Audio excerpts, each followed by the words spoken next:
So why did this solution... So I'm walking into the kitchen and my brother sits there with his little daughter. And each one of them has 2 dice in their hands. One die is a 6-sided one and one die is a 4-sided one. You may know them from role-playing games. And they are throwing the dice and my brother says to his daughter, "Hey, little girl, please calculate the sums." So she looks at the table and she bends over and says, 3 plus 3 is 6. And the other one, 5. And my brother is very happy and says, "Yeah, you're right. And let's look. I have 6, you have 5. I win the first round." And in the middle of the table, there is a stash of coins, and he takes 1 coin and says, "Oh, let's throw again." To be clear, whoever throws the higher sum in 1 round gets 1 coin. And in the end, the player with the most coins wins. So they are throwing the dice again, and the daughter has to calculate the sums, and somebody wins. But after a while, she starts to hesitate, and my brother has to remind her that she has to calculate the sums first. And in the end, he has a pile of coins and has won the whole game. And he says to her, "Let's play another round. I was lucky now, and now you may be lucky."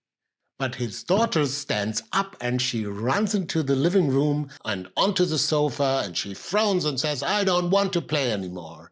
But my brother really wants her to play another round because she's in 1st grade and she is learning calculating the sums in math now. So the knowledge she gains from the game is really important for her. Welcome to Hands-On, where I ask you 2 questions. First, what exactly is the problem? And second, how can we solve it? What is wrong here? As a game designer, I always want to pinpoint the problem. So please try to be exact. And the second part of the puzzle, please try to solve the problem by changing only 1 rule. Pause the video and think about it for a moment and then come back. So let's examine the problem. The girl says she doesn't have fun, but that is very abstract. That's the bird-eyes view. But we want to dive a little bit deeper. What's the cause that she doesn't want to play again?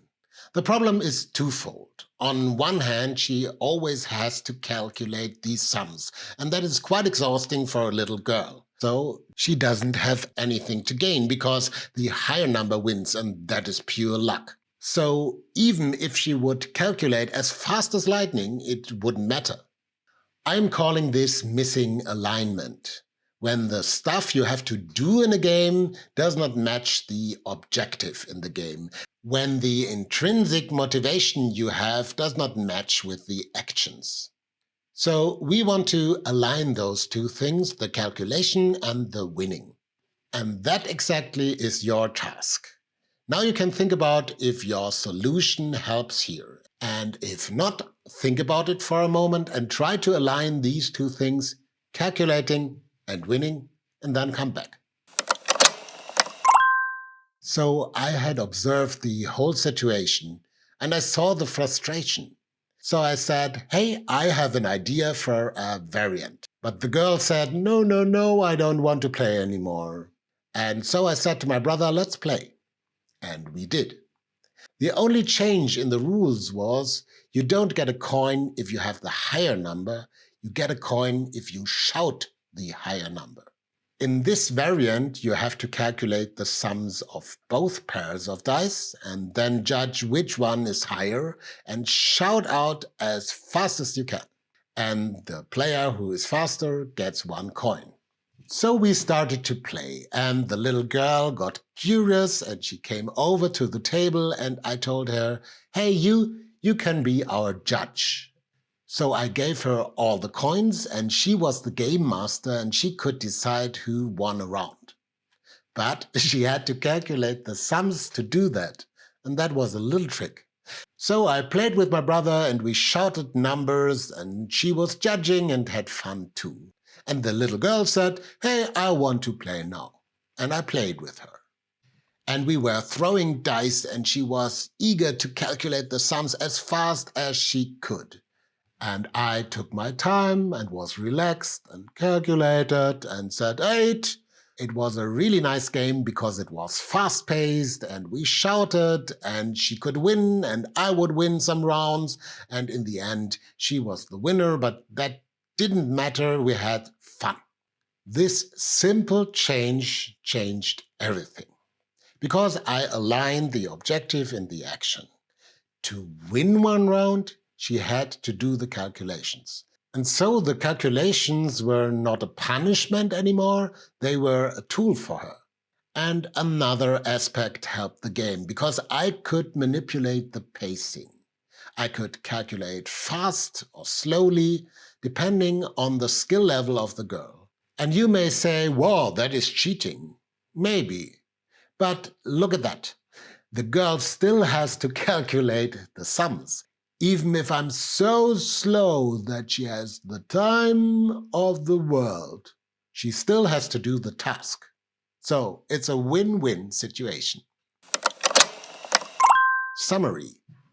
Alignment can help to mend a disconnect in the game. If your players get emotionally detached from the goal of the game, this can help to bring everything together again. Let's take another example from the video game space. In open world games, you often have to collect resources. Very distracting because maybe you just want to kill an enemy or explore another area of the game. So alignment can help here. What if we put the resources where we want the player to go, where interesting stuff can be found? What if we put the resources after a big fight where the player is exhausted and has to recover? Or we use the resources to tell a little story. Horizon Forbidden West does this in one scene where you have fire gleams scattered all around a camp. And you find the owner of the camp, and then you see what happened to him and why all this fire gleam is here. So be nice to the players and let's align our games. Thank you for watching this first episode of a new series. It is a prototype, but I'd love if you share your ideas and comment in the section below, and see you again.